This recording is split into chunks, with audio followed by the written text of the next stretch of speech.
우리가 사순절이란 절기를 살아가면서 그리고 살아가면서 하나님의 말씀대로 살기 위해서 수고하고 애쓰는 성도들에게 가장 중요하고 필요한 단어 중에 하나가 절제라는 단어라고 생각합니다. 이 절제라는 단어는 그리스도인의 덕목에 대해서 가장 명확하게 말씀해 주시는 성경이 있는데요. 갈라디아서 유명한 말씀이죠. 갈라디아서 5장 22절부터 23절 성령의 9가지 열매에 대한 그런 말씀 주시죠. 같이 말씀을 읽어보겠습니다. 오직 성령의 열매는 사랑과 희락과 화평과 오래 참음과 자비와 양선과 충성과 온유와 절제니 이 같은 것을 금지할 법이 없느니라. 아멘. 이 절제란 말의 사전적인 정의가 잘 들어보시기 바랍니다. 정도를 넘지 않도록 알맞게 조절하거나 제어함. 다시 한번 말씀드립니다. 정도를 넘지 않도록 알맞게 조절하거나 제어함. 제가 말씀을 준비하면서 깜짝 놀란 것이 있습니다. 감리교 신학대학의 그 황성일 교수님이 쓴 구약 성경에 나타난 절제라는 글을 참고해서 봤는데요. 그 글 중에 이런 얘기가 나왔습니다. 한글 구약 성경에 절제라는 말이 한 번도 사용되지 않았다. 그러나 그럼에도 불구하고 구약은 절제를 가장 중요한 미덕의 하나로 꼽고 있다. 구약을 연구해서 박사 학위를 받으신 분이세요. 그리고 지금도 대학교에서 신학생들을 가르치는 교수님이 쓴 글이라면 믿을만 하겠죠. 구약 성경에 한글로 쓴 구약 성경에 절제란 말이 한 번도 기록되지 않았다. 좀 놀랐습니다. 절제를 표현하는 그 히브리어가 구약 성경이 히브리어로 기록되어 있잖아요. 그런데 절제를 표현하는 히브리어가 마차르라는 말인데요. 마차르라는 말입니다. 그런데 구약에 단 한 번 사용되어진 것으로 알려져 있습니다. 어디에 기록되는가 하면 잠언 25장 28절에 보면요. 제가 읽어드립니다. 자기의 마음을 제어하지 아니하는 자는 성읍이 무너지고 성벽이 없는 것과 같으니라, 이렇게 말씀을 하세요. 그러니까 절제라는 말하고 제어라는 말이 한글로는 다르게 이렇게 기록되어 있지만 히브리어로는 마차르라는 말로 똑같다라는 그런 말씀입니다. 그러니까 구약의 그 수많은 말씀 중에 절제라는 단어가 한 번 기록되어 있다는 그런 말씀인데요. 그리고 히브리어를 연구하는 학자들에 의하면 절제를 뜻하는 마차르라는 말의 뜻이 정확하게 말씀드리면 가두는 것이라는 그런 말로 정의하게 되는데요. 이게 무슨 뜻인가 하면 어떤 행동이나 감정을 테두리 안에 가두는 것, 이것이 바로 절제라는 말입니다. 욕심에 따라서 몸이나 마음이 움직이려 할 때, 그럴 때 있지요. 어떤 물질 때문에, 또 어떤 욕심 때문에, 또 여러 가지 이유들 때문에 내 몸이 움직이려고 그러고 마음이 움직이려고 할 때 그것을 하나님의 말씀이라는 경계선 안에 가두어서 멈추게 하는 것, 이게 바로 절제라는 것입니다. 이런 의미에서 신구약의 수많은 인물들, 믿음의 선조들, 어떤 사람들은 실패한 사람도 있고요, 많은 사람들이 믿음으로 승리하는 그런 삶을 살았던 선조들이 굉장히 많이 나와 있는데요. 신구약의 그 수많은 인물들 중에서 절제하는 삶을 살았던 대표적인 예를 좀 말씀드리려고 그러는데, 가장 대표적인 사람이 바로 요셉이라는 사람입니다. 그는 보디발의 집에서 청지기로 섬기고 있을 때 보디발의 아내가 그를 유혹합니다. 창세기 39장 7절을 보면 그 후에 그의 주인의 아내가 요셉에게 눈짓하다가 동침하기를 청하니, 이렇게 말씀을 하세요.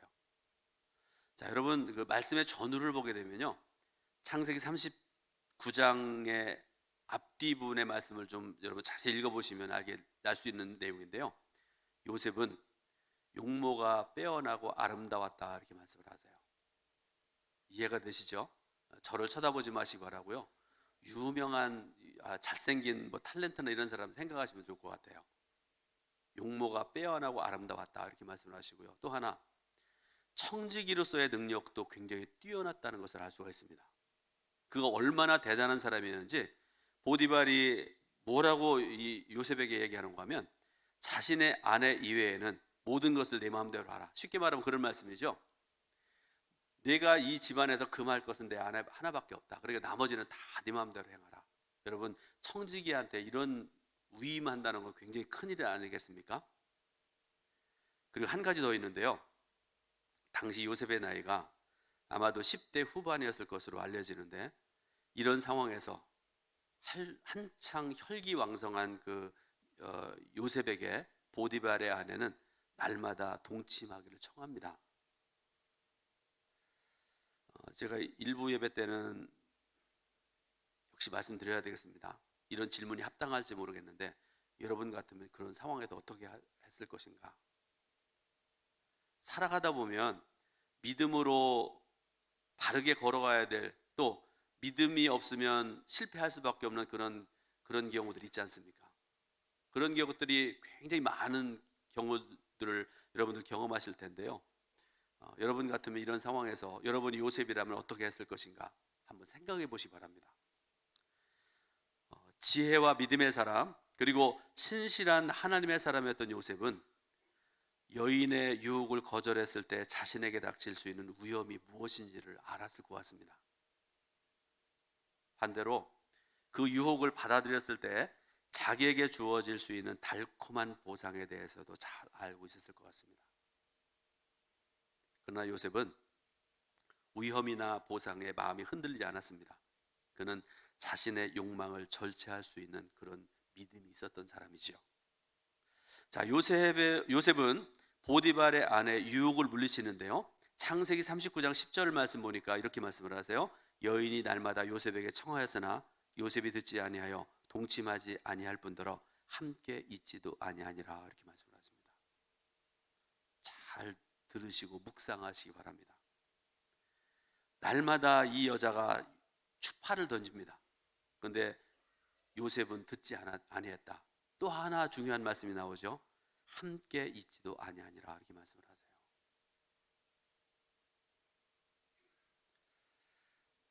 저도 이제 목회를 이렇게 해오면서 이제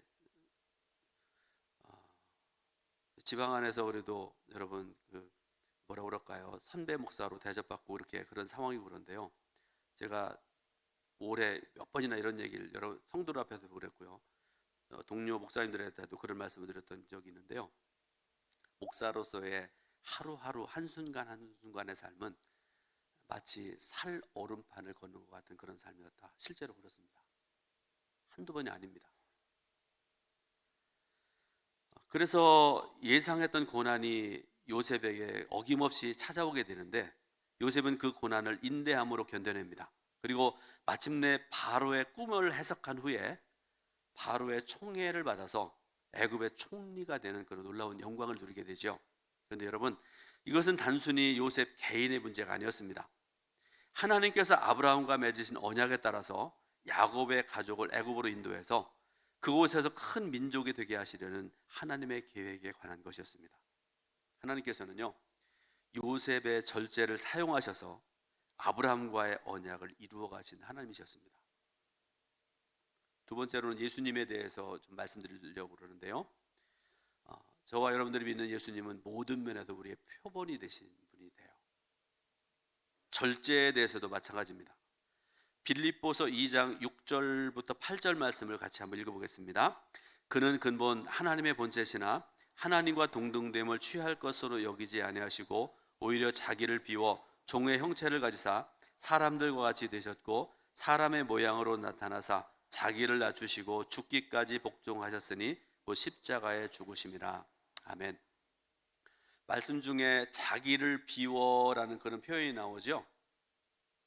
자기를 비워라는 말씀의 뜻은요, 예수님의 자기 포기, 자기 부인을 의미하는 그런 말씀입니다. 예수님께서 가지셨던 많은 것들 중에 하나를 비우신 것이 아니라 전체 다를 비우셨다, 그런 말씀입니다. 또 하나, 비우다라는 그런 표현, 자기 자신을 전적으로 다른 사람들의 자유 처분에 내어 맡긴다라는 그런 뜻입니다. 사람들은 자신의 권리와 이익을 위해서 탐욕을 부리는 경우들이 굉장히 많은 것 같아요. 그죠? 교회 안에서도 그렇고요. 더군다나 세상에서는 말할 것도 없습니다. 자신의 권리, 자신의 이익을 위해서라면 모든 걸 다 하는 사람들이 많죠. 그러나 예수 그리스도께서는 자기를 비우셨습니다. 세상 구원을 위해서 자신의 신적인 본성까지도 제한하셨습니다. 신적인 본성이 뭡니까? 조금 전에 읽어본 말씀 보게 되니까 하나님과 동등됨을 포기하셨다 이렇게 말씀하시잖아요. 예수님께서는 항상 그리고 철저하게 자기의 삶을 포기하는 그런 삶을 사셨다라는 그런 말씀이죠. 이처럼 자기 포기의 삶을 실천하셨던 예수님께서 제자들에게도 똑같은 것을 요구하시는데요.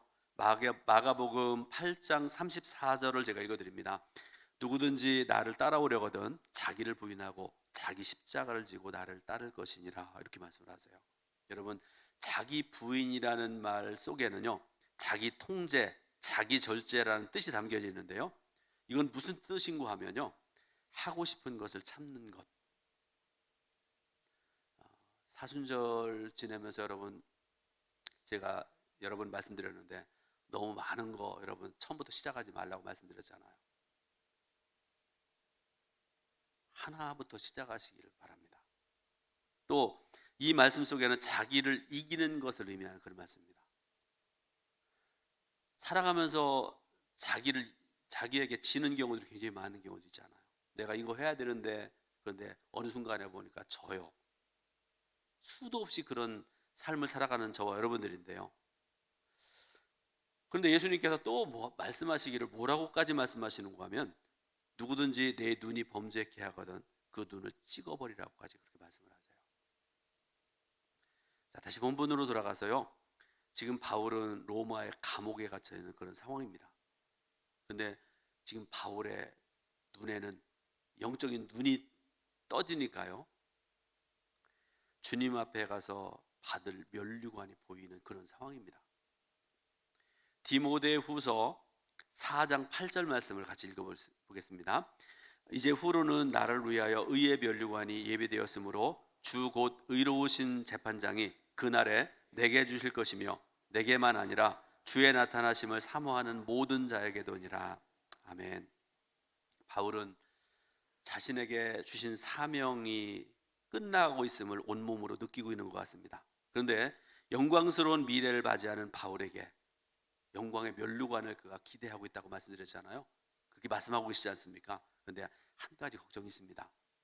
그 걱정이 뭔가 하면 영적인 아들이고 사명의 후계자인 디모데입니다.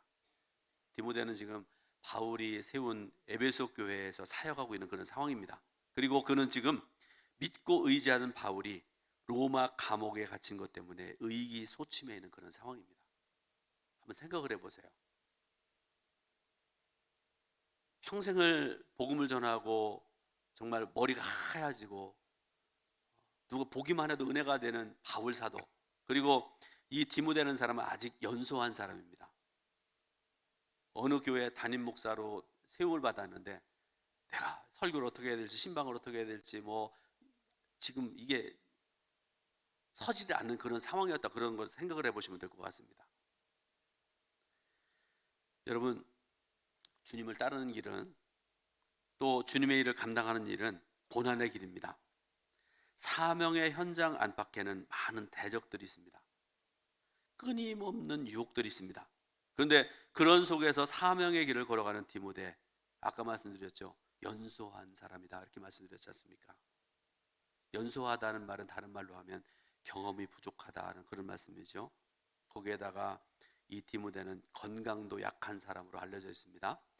이런 상황에서 사도 바울은 아버지의 마음으로 자신의 모든 것을 쏟아부어서 디모데를 격려하고 든든히 세우기 위해서 유언과 같은 편지를 써서 보내는데, 여러분, 그 편지가 바로 디모데전서, 디모데후서입니다.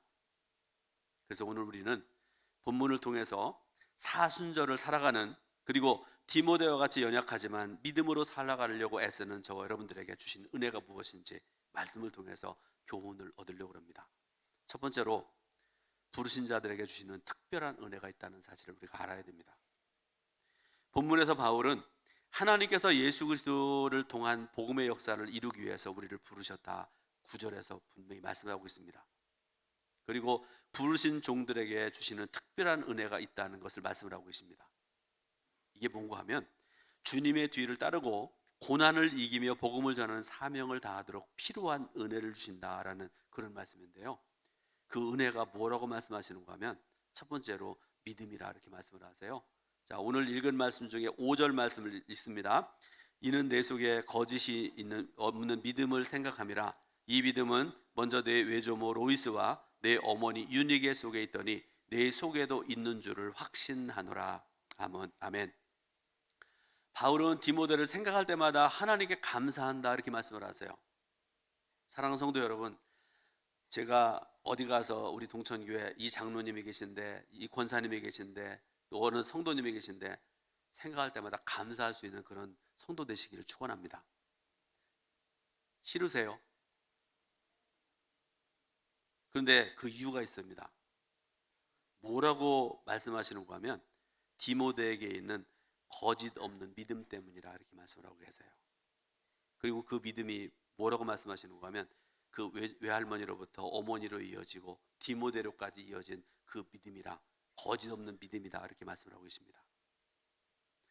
믿음의 선조들로부터 물려받은 믿음, 주님의 교회로부터 물려받은 믿음은 청결한 믿음입니다. 여러분, 이 청결한 믿음이라는 것은요, 사사로운 것을 구하지 않는 믿음입니다. 부끄러운 탐심 앞에 무릎을 꿇지 않는 믿음입니다. 그리고 진실하고 정직한 믿음입니다. 그리고 오직 하나님 영광만을 구하는 믿음입니다.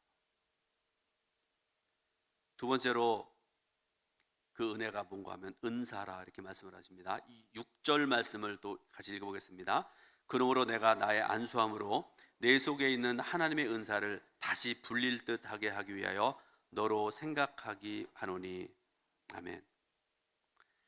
바울은 두려워하는 디모데에게 하나님께서 주신 은사를 불붙게 하기 위해서 이 말씀을 전한다라고 분명히 밝히고 있습니다. 자, 믿음이 하나님의 거룩하신 뜻을 위해 우리를 부르신 증거라고 한다면 은사는 그 소명을 다할 수 있도록 베풀어 주시는 특별한 능력이라고 할 수 있겠습니다. 그런데 그 은사가 무엇일까? 다음에 두 번째 보게 되면 소명을 다하도록 주시는 은사 세 가지를 말씀을 하십니다. 능력과 사랑과 절제 세 가지를 말씀을 하시는데요. 7절 말씀을 보게 되면요, 오늘 본문 7절도 한번 같이 읽어보겠습니다. 하나님이 우리에게 주신 것은 두려워하는 마음이 아니요 오직 능력과 사랑과 절제하는 마음이니. 아멘. 하나님께서는 디모데에게 그리고 오늘 우리들에게 두려움을 이기고 사명을 감당하도록 특별한 은사를 주신다고 말씀하시는데, 자, 아까 말씀드렸죠. 세 가지. 첫 번째로 능력입니다. 8절 중에 보게 되니까 복음과 함께 고난을 받게 하는 능력이라 이렇게 말씀을 하세요.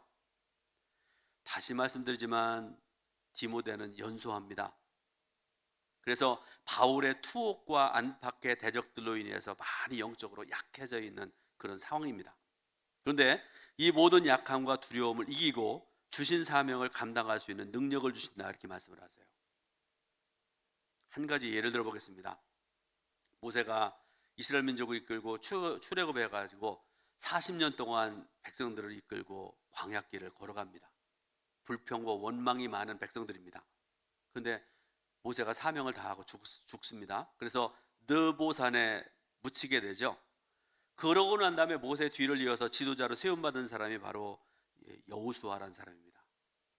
여러분, 여호수아의 심정을 한번 생각을 해보세요. 그 위대한 종이었던 모세의 후계자로 세움을 받은 것, 그래도 감사한데요, 그에게는 큰 사명이 있잖아요. 이 백성들을 이끌고 가나안을 정복해야 되는 그 너무나 큰 사명을 그가 받았는데 얼마나 두렵고 얼마나 힘들었겠습니까? 그런데 그때 하나님께서 두려워하고 있는 여호수아를 찾아오셨습니다. 그리고 여호수아 1장 1절부터 9절에 있는 말씀을 통해서 여호수아를 격려하세요. 혹시 여러분 어려움 중에 두려움 중에 있는 성도 있다고 그러면 여호수아서 1장 1절부터 9절 말씀을 꼭 읽으시기 바라고 묵상하시기 바랍니다. 말씀 속에서 하나님을 만난 여호수아는 그 자리에 머물러 있지 않습니다. 담대하게 일어납니다. 그리고 백성들을 이끌고 요단강을 건넙니다. 그런데 요단강을 건넌다고 되는 게 아니었죠. 그 앞에 견고하고 큰 성 여리고성이 가로막고 있는데요. 그런데 아무것도 아니죠. 두려워할 때는 그게 큰 성이지만 믿음으로 나아가는 여호수아 앞에 그건 아무것도 아니었습니다. 믿음으로 여리고성을 무너뜨립니다. 여호수아는 하나님의 능력이 자신에게 역사하고 있음을 체험했습니다. 그래서 더욱 담대하게 한 걸음 한 걸음 나가서 마침내 가나안 땅을 점령하는 그 놀라운 사명을 감당하게 된 줄로 믿으시길 바랍니다. 두 번째로 소명을 다하도록 주시는 두 번째 은사는 사랑입니다. 하나님께서 능력과 함께 주신 은사가 사랑입니다. 여러분 성경을 자세히 한번 보시고 성경을 한번 묵상해 보시기 바랍니다. 주님께서 행하신 모든 가르침과 기적은 고통당하는 생명을 긍휼히 여기는 마음에서 비롯된 것이라는 사실을 우리는 알 수가 있을 것입니다. 부활의 능력도 사랑으로부터 온 것입니다. 초대교회에는요, 성령의 능력과 사랑의 역사가 함께 늘 했던 그런 교회고 그런 역사들이 일어났습니다. 그러면 오늘 우리에게 주시는 은사가 무엇일까? 하나님께서 저와 여러분들에게 주시는 은사가 무엇일까요? 모든 어려움을 이기는 능력, 부족한 우리를 하나님의 사람답게 만드는 능력, 부르신 사명을 감당하는 능력이 저와 여러분들에게 임하시기를 주님의 이름으로 축원드립니다. 세 번째 은사는 절제입니다. 오늘 우리가 가장 깊이 묵상해야 될 그런 말씀이기도 한데요, 성경이 말씀하는 절제는 자기를 잘 다스릴 수 있는 능력을 의미합니다. 하나님께서는 방종에 빠지지 않도록 술의 유혹을 다스리라 이렇게 말씀을 하십니다. 언행에도 절제가 필요합니다.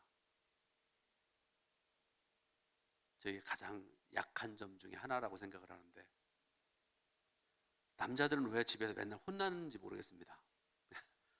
남자 여러분들 집에서 안 그러시나요? 맨날 혼납니다. 언행에도 절제가 필요한 것 같습니다. 육신의 정욕에도 절제가 필요하고요, 물질을 다스리는 데에도 절제가 반드시 필요하다 하는 말씀을 하고 계세요. 그런데 왜 모든 일에 절제가 필요할까? 여러분, 다른 이유가 없어요. 저와 여러분들이 하나님의 사람이기 때문입니다. 세상 사람들 같으면요, 마음대로 살아가도 별로 말하는 사람이 없잖아요. 여러분 인터넷에 보면, 요새 뉴스 같은 데 보면 아주 사람들 손가락질 받는 그런 사람도 있잖아요. 근데 뭐 그런다고 여러분 특별한 경우 이외에는 뭐라고 그럴까요? 조금 욕을 먹는 거 이외에는 별거 아니잖아요. 근데 저와 여러분들은 하나님의 사람이기 때문에 그러면 안 된다, 그런 말씀입니다. 복음을 전하고 하나님의 뜻을 이룰 거룩한 사명자이기 때문에 절제해야 된다, 그런 말씀입니다. 세 번째로, 절제에는 영적인 훈련이 필요합니다. 우리는 성경에서, 기독교의 역사에서, 오늘 우리의 주변에서 자기를 다스리지 못하고 부끄러운 욕망에 충동되어 넘어진 신앙의 사람들의 모습들을 쉽게 발견할 수 있습니다. 지금도 그런 소식들이 자꾸 들어옵니다. 그런데 왜 은혜 받은 사람들이 쉽게 넘어질까? 다른 게 아니라요, 자기 다스림에 실패했기 때문에 그렇습니다. 하나님께서 주시는 절제하는 마음을 따르지 않은 결과라는 것인데, 여기서 우리는 중요한 교훈을 얻게 됩니다. 성경은 우리가 성령의 인도하심을 따라 행할 때 육체의 욕심을 이길 수 있다고 갈라디아서 5장 16절에서 말씀을 하고 계세요. 성령의 인도하심을 따르는 것, 이것을 다른 말로 영적인 훈련이라고 말씀드릴 수 있는데요, 앞에서 말씀드렸던 성령의 9가지 열매, 사랑과 희락과 화평과 오래 참음과 자비와 양선과 충성과 온유와 절제라는 이 열매, 여러분 성령의 인도를 따른 결과물입니다.